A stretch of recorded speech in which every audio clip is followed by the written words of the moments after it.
বন্ধুরা, রান্না করা মাংসের মধ্যে কখনো বরফ দিয়ে দেখেছো? কখনো লেবুর মধ্যে কলগেট দিয়ে দেখেছো? নিশ্চয়ই কখনো দেখোনি। কখনো পায়ের তালুতে করলা রেখে দেখেছো? নিশ্চয়ই কখনো দেখোনি। তাহলে আজকে দারুণ দারুণ টিপস নিয়ে এসেছি, যেগুলি আমাদের একদম নিত্য প্রয়োজনীয়, একদম উপকারী টিপস। তো বন্ধুরা, পুরো ভিডিওটা অবশ্যই দেখবে, তাহলে বুঝতে পারবে আমি কি কি টিপস নিয়ে এসেছি। এখানে দেখো, মাংস আমি রান্না করেছিলাম আর কি পরিমাণে তেল উঠেছে। আর এই ধরনের তেলাক্তযুক্ত মাংস কিন্তু যাদের কোলেস্ট্রল আছে তাদের জন্য কিন্তু অনেক খারাপ বা ক্ষতিকারক বলতে পারো।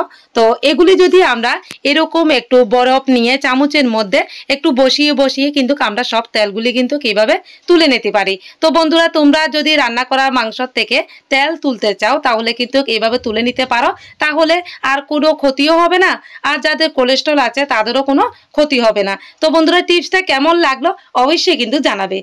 তো চলো বন্ধুরা, এবার দ্বিতীয় টিপসটাও দেখি। কখনো লেবুর মধ্যে কলগেট দিয়ে দেখেছো?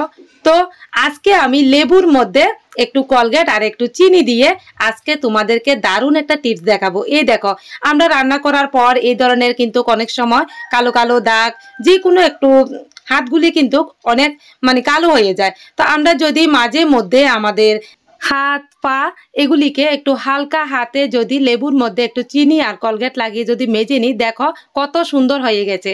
তো বন্ধুরা, কেমন লাগলো দ্বিতীয় টিপসটা অবশ্যই কিন্তু জানাবে। তো চলো বন্ধুরা, 3 নম্বর টিপসটাও দেখে নিই। তো তোমরা কি কখনো পায়ের তালুতে করলা রেখে দেখেছ? কি ঘটে? নিশ্চয়ই রাখোনি। তো বন্ধুরা, এটা মোস্ট ইম্পর্টেন্ট একটা টিপস, যাদের ডায়াবেটিস আছে তাদের জন্য একদম উপকারী একটা টিপস। এখানে দেখো, আমি করলাটাকে একদম কেটে ছোট করে নিয়েছি। এবার এটাকে মিক্সির জারে একদম পেস্ট করে নেব। এই দেখো, মিক্সির জারে একদম পেস্ট করে নিয়েছি। তো চলো বন্ধুরা, এটা দিয়ে আমি কি করি তোমাদেরকে দেখাচ্ছি। এখানে আমি 2 লিটার জল নিয়েছি। এবার যে পেস্ট করে রাখা করলাগুলিকে এই জলের মধ্যে একদম ভালোভাবে মিশিয়ে দেব।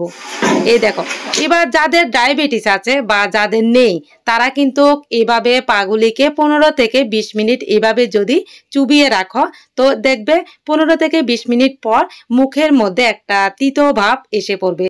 তো বন্ধুরা, যাদের ডায়াবেটিস আছে তারা যদি নিয়মিত 3 মাস করে থাকেন তাহলে কিন্তু আপনাদের ডায়াবেটিস একদম নিয়ন্ত্রণে এসে পড়বে। আর তো বন্ধুরা, টিপসগুলি আপনাদের কাছে কেমন লাগলো অবশ্যই কিন্তু জানাবেন। কোন টিপসটা সবচেয়ে বেশি ভালো লেগেছে অবশ্যই কমেন্ট করে জানাবেন। তো বন্ধুরা, এরকম দুর্দান্ত কিছু টিপস আমার চ্যানেলের মধ্যে দেওয়া আছে, আপনারা যদি দেখতে চান তাহলে দেখতে পারেন। আর কে কোন জায়গা থেকে আমার ভিডিওগুলি দেখেন অবশ্যই কমেন্ট করে জানাবেন, তাহলে আমার আপনাদেরকে ধন্যবাদ জানাতে অনেক সুবিধা হবে। তো বন্ধুরা, অ্যাকচুয়ালি আবার দেখা হবে নতুন আরো কিছু দুর্দান্ত টিপস নিয়ে। এই সময় আপনারা অনেক ভালো থাকুন, অনেক সুস্থ থাকুন।